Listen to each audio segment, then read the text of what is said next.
businesses. For example, because cannabis is treated like heroin, businesses are denied ordinary deductions, forcing them to operate at a much higher effective tax rate.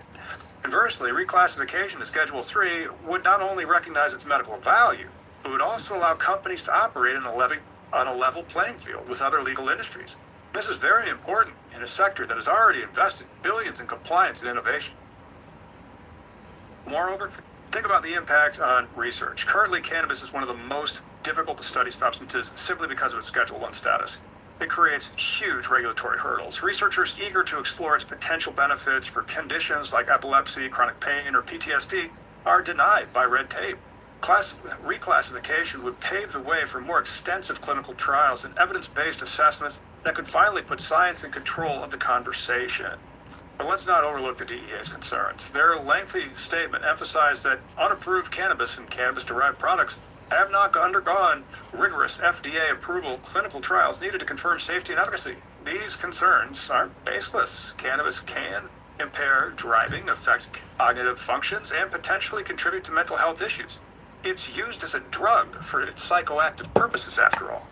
Yet many in the scientific community argue that these risks are manageable and mostly overblown by stigma attached to the long criminalization of the cannabis plant. In states like Colorado, for example, adult-use cannabis has been legal for over a decade with strong regulatory systems in place that minimize abuse while maximizing other benefits.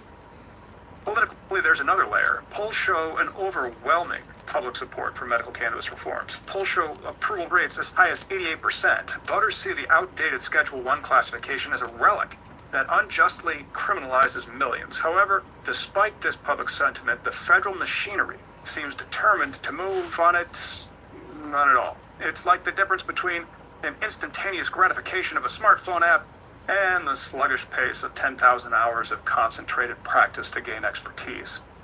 Let's circle back to Trump's own words. His support for decriminalization of marijuana, combined with his emphasis on a really concerted, lawful way to legalization. This suggests a kind of political tightrope. He wants to appeal to voters who are tired of the harsh penalties associated with cannabis, yet he's not willing to upend decades of conservative enforcement traditions. It's a balancing act that leaves us with an uncertain future. Imagine sitting through a DEA hearing where experts from every side debate the merits and risks of rescheduling cannabis. We may get one of those hearings in 2025 after the interlocutory appeal.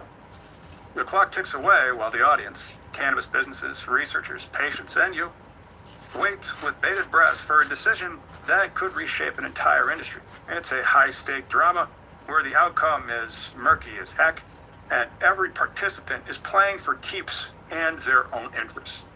And many are just labeling it all as hemp and selling as much as they can online and at every street corner store.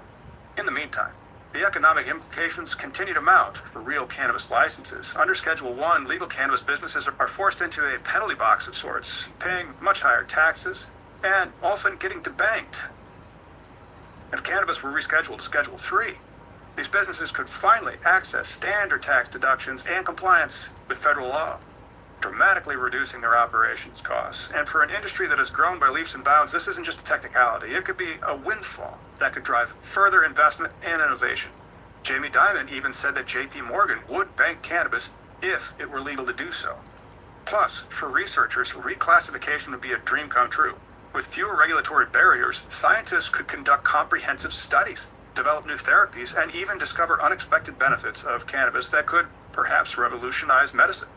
But until the federal government catches up with public opinion and scientific evidence, researchers will continue to face a wall of bureaucratic obstacles.